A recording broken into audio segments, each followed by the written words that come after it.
आप ऐसे भी साधक रहे हैं किसी जन्म में, जैसे घर त्याग गए और फिर क्योंकि घर त्याग दिया जंगल में जा बैठा और जंगल में भूख लगी, वन से फिर वापस आया, भिक्षा मांगी।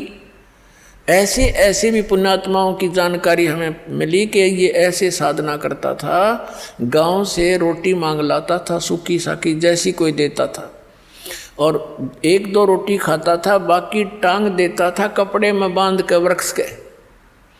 वो सूख जाती थी 2-3 दिन, उन्हीं को भिगो भिगो कर खाता था, फिर दूसरे तीसरे दिन फिर मांगने जाता था।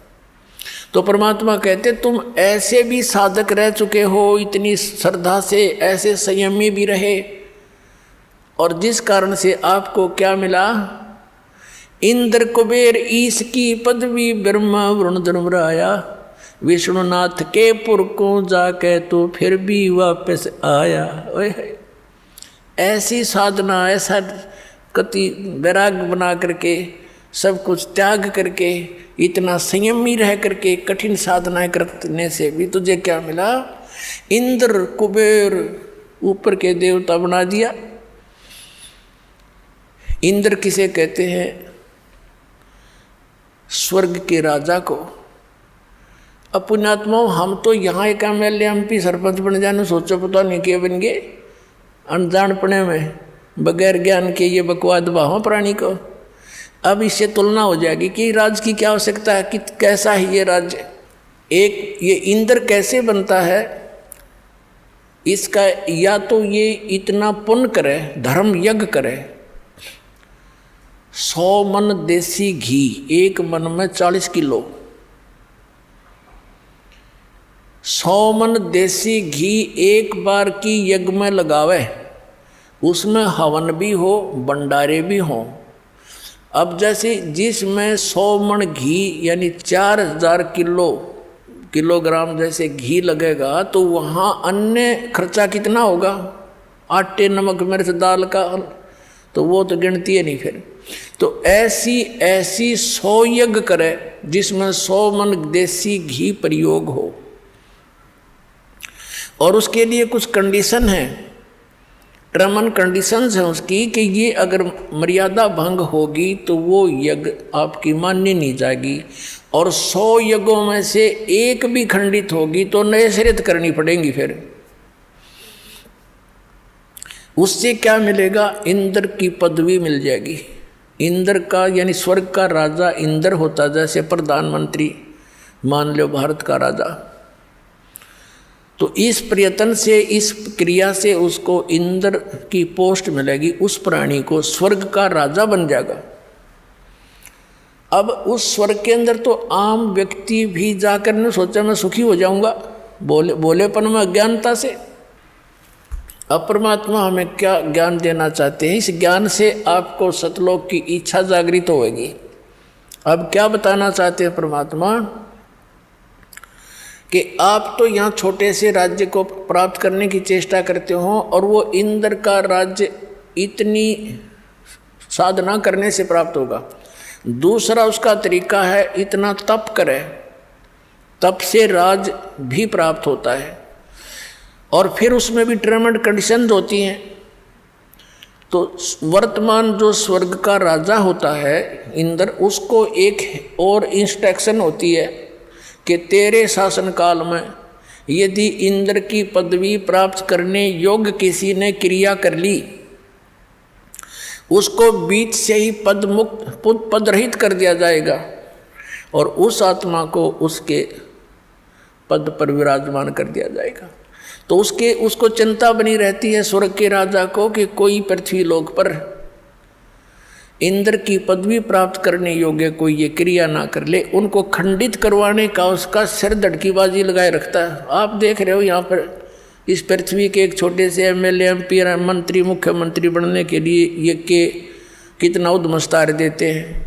आपको मालूम है राजनीति कितनी खतरनाक है, और वहाँ भी वही राजनीति, वो इतने घटिया स्तर के कर्म कर देता है इंद्र, सोच भी नहीं सकते। अपनी पत्नी को भी भेज देता है अपने स्वार्थ सिद्धि के लिए किसी गैर पुरुष के पास। तो खाक है ये राज्य, खाक है ये राजनीति। तो ऐसे एक मार्कंडे नाम के ऋषि बंगाल की खाड़ी में तपस्या कर रहे थे। इंद्र के हलकारे यानी उसने गुप्तचर छोड़ रखे होते हैं पृथ्वी पर, उनके देवता यहाँ गुप्त रूप में घूमते रहते हैं। और उनके ऐसे सूक्ष्म शरीर होते हैं, ये लंबी डिटेल बन जाएगी जब मैंने ये चैप्टर दूसरा शुरू कर दिया, क्योंकि आपने आज तक ज्ञान तो सुना ही नहीं है, उस अज्ञान को ज्ञान मान के ग्रहण कर रखा है। लेकिन सिंपल सा इतना ही कहेंगे कि उसके हलकारे गुप्तचर CID वाले घूमते रहते हैं। और उन्होंने पता लग गया कि ऐसे एक ऋषि मार्कंडे नाम के ऋषि बहुत समय से बैठे हैं, तपस्या कर रहे। इंद्र को चिंता बन गई कि कहीं तेरी गद्दी प्राप्त ना कर ले। उस तप को भंग कराने के लिए, साधना को डिस्टर्ब करने के लिए उसने एक उर्वशी भेजी। एक औरत आई खूबसूरत, और उसने उस ऋषि के सामने थोड़ी सी दूरी पर डांस करना शुरू कर दिया, नाचना शुरू कर दिया। और वहाँ का एक सिद्धि से वहाँ का वातावरण ऐसा बना दिया जैसे ना गर्मी ना सर्दी, और सुगंध उठ रही हो जानो चारों तरफ से, ऐसे जानो ऐसा बड़े मनमोहक वातावरण बना दिया। अब वो नाच रही है। मार्कंडे ऋषि आधी आंखें खुली हैं, आधी बंद हैं। जब उसने सारे डांस कर लिए, अंत में वो निवस्त्र होगी। तब मार्कंडे ऋषि बोले, हे बेटी, हे माई, हे बहन, आप यहाँ किस वास्ते आई? तब उर्वशी ने कपड़े पहनते हुए कहा कि हे ऋषि, मेरे स्वरूप को देखकर यहाँ अन्य इस बनखंड के, इस वन के, डिवीजन के, इस टुकड़े के जितने ऋषि महर्षि थे उनके वो तो डामाडोल हो गए, और छोड़ कर इस तप ने खड़े होकर लागे देखने मेरे को। लेकिन ना जाने आपकी समाधि कहाँ गई हुई थी, ये आप जानो, आप डगमग नहीं हुए। तब मार्कंडे ऋषि ने बताया कि मेरी जो समाधि थी, समाधि क्या होती है कि यहाँ बैठे वो अपनी दूरबीन से, अंदर की आँखों से, ये अपनी अपनी भक्ति से रेंज घटती बढ़ती रहती है। वो कह रहा कि मैं ब्रह्मलोक में मैं डांस देख रहा था, और वहाँ नाचने वाली औरतों की तेरे जैसी तो 7-7 नौकरानी थी। तो तेरे डांस ने के देखूँ मैं, तो तेरे से इतनी सुंदर थी वो, जिनकी तेरे जैसी तो नौकरानियाँ थी। वहाँ मैं समाधि लगा रहा था। अब पुण्यात्माओं, ये तत्व ज्ञान है, इससे दूध और पानी छनेगा, अलग अलग हो जाएगा। एक तरफ तो ये है कि मार्कंडे ऋषि ने अपनी साधना को सर्वोच्च मान रखा था। तो उर्वशी कहने लगी कि महाराज, आप एक बार इंद्रलोक में चलो।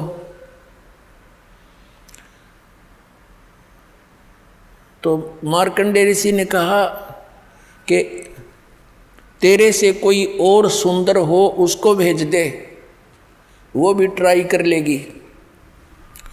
तो उर्वशी ने कहा कि मैं इंद्र की पटरानी मैं ही हूँ, यानी सबसे ब्यूटीफुल, सबसे खूबसूरत स्वर्ग की जो औरतों में से एक होती है, वो सची नाम है उसका, और वो इंद्र की पटरानी होती है।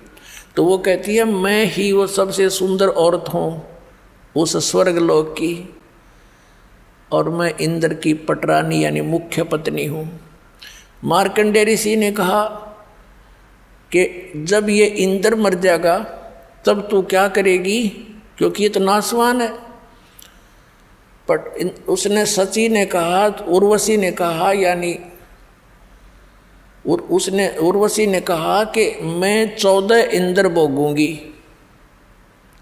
अब पुण्यात्माओं, अपना पैमाना लगा लियो, आप क्या भक्ति कर रहे हो और क्या प्राप्ति होगी इस मार्ग को छोड़कर अन्य जो साधनाएं करते हो वहाँ से। अब वो क्या कह रही है उर्वशी, वो कितनी पुण्यात्मा थी, उसने कितने धर्म और पुण्य किए होंगे वो कह रही है कि ये 14 इंद्र मर जाएंगे, अपना शासन काल पूरा करके इनकी मृत्यु होती रहेगी और मैं 9 की 9 बनी रहूंगी, मैं इनकी पत्नी रहूंगी, यहाँ की पटरानी, ये भी एक पोस्ट है। और नेक्स्ट इंद्र की वह पत्नी बनेगी, वो अपना 14 ऐसे वो 72 चौकड़ी युग, 72 चतुर्युगी, सतयुग, त्रेता, द्वापर, कलयुग, ये 4 युगों का एक चतुर्युगी होता है। ऐसी 72 चतुर्युगी तक 1008 वर्ष तक समझ लो, 1008 ये चतुर्युगी तक ये ब्रह्मा का एक दिन होता है, 1008 चतुर्युग का। तो जब और फिर रात्रि में वो नष्ट हो जाते हैं, तो कहते हैं इस एक दिन में, ब्रह्मा के दिन में 14 ये इंद्र नष्ट हो जाते हैं। तो ये क्या कहती है कि ब्रह्मा के एक दिन में 1008 चतुर्युग तक मैं तो 9 की 9 पत्नी बनी रहूंगी, यहाँ की स्वर्ग की देवी, और जितने जो इंद्र हैं वह 14 इंद्र मरते रहेंगे, मैं कांस्टेंट रहूंगी जब तक, फिर मैं भी, मेरी भी मृत्यु होगी। अब मार्कंडे ऋषि परिचित थे उनसे। मार्कंडे ऋषि ने कहा कि 14 इंद्र भी मरेंगे जब तू के करेगी।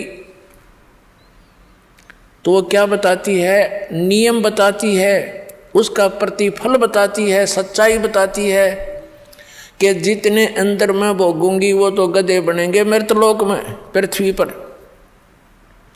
और मैं गधी बनूंगी। मार्कंडेय ऋषि माथे माथ मारता है, फिर जहाँ का राजा गधा बने और वहाँ की पटरानी गधी बने, तो मुझे ऐसे लोक में क्यों ले जावा थी तू। तब उस इंद्राणी ने कहा कि इसलिए ले जाना चाहती थी कि मेरी इज्जत रह जाती, नहीं तो मेरी मजाक करेंगे, मुझे सज़ा दी जाएगी कि तू हार के आगी। या दंड देता है वो जो उस जिन लड़कियों को भेजता है किसी को, जैसे विश्वामित्र तपस्या करे था, उर्वशी भेज दी इस इंद्र ने, उसके साथ उसका संपर्क हो गया। एक लड़की होली ना जब जन्म करके और छोड़ के जाती रही अक्षमाल ऋषि जी, फिर वो विश्वामित्र रोनता अंड है। तो ऐसी स्थिति है इनकी।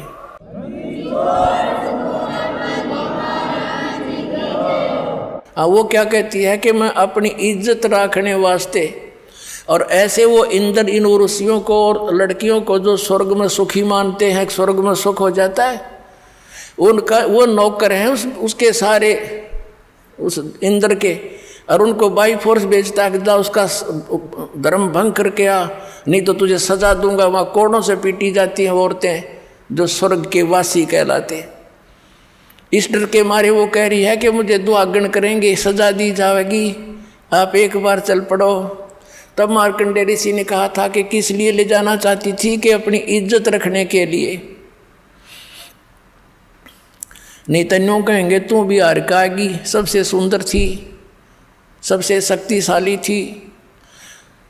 तब जब मार्कंडेय ऋषि ने कहा, ए बोली आत्मा, तू आज भी गधी, क्योंकि 14 खत्म करेगी, और मृत्यु के बाद तो स्वीकार कर रही है परमानेंट गधी, तो फिर गधी का भी इज्जत किसी, और इज्जत की ठेकेदारनी बनी बैठी, तू भाग यहाँ से।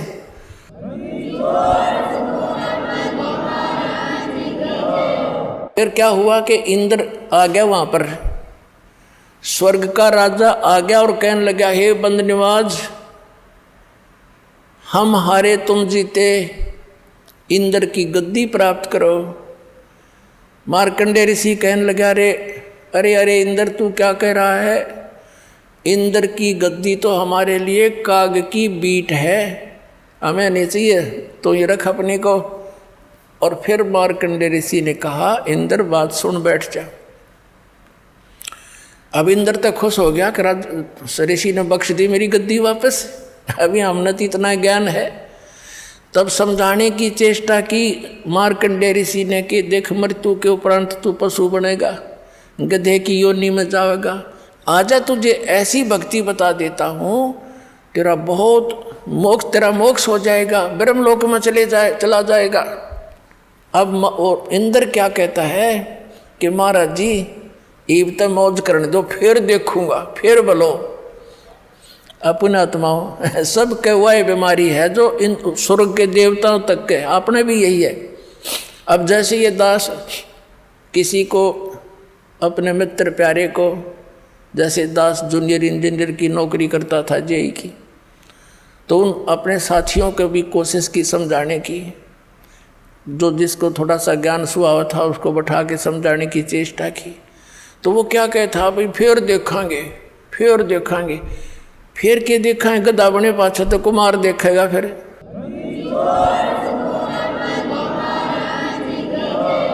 ढाई मन का बोरा कमर पर और लाठी लगेगी गट्टियां पे। देखना अब देख, संतों के विचार सुन और बुराई छोड़ भक्ति कर। देखना तो अब फिर क्या देखेंगे। वास्तविकता ये होती है कि कोई तो गुटी सूटी लावे, 2 पैसे का ब्यों तो दे, बकवाद शुरू करता है ये प्राणी। 2 पैसे माया अधिक हुई ना, और ये नरक में जाने की टिकट बनी ना, तुरंत बन जाती है। तो उनका वह किसी पर गुटी ना छूटे, किसी पर रिश्वत ना छूटे, और कोई 100 बुराइयों में ग्रस्त हो जाता प्राणी, तो वो इस कारण से यूं कहता फिर देखेंगे। और फिर कुछ एक यहाँ तक कह देते थे, किसने देखी है, देखी जाएगी। बताओ, अब अंधा जा रहा हो जंगल के अंदर, वन की तरफ, और उसको कोई कहे आँखों वाला कि सूरदास इधर मत जा भाई, ये रास्ता ठीक नहीं, बहुत भयंकर दुख होंगे तो इसमें चला जाएगा, जंगली जानवर हैं, वहाँ काटे हैं, बहुत बुरा हाल हो जाएगा। और वो अंधा वही बोल सकता जिसने कोई गुटी सूटी ला रखी हो या भांग पी रखी हो, वो कह सकता है ऐसी बातें, किसने देखा है, देखी जाएगी। अब अंधे न दिखता ना, आँखें वाले की वो मानता ना, और फिर न्यों क्या किसने देखा, जिसने देखा है वही तो बता रहा है कि ये रास्ता गलत तेरा।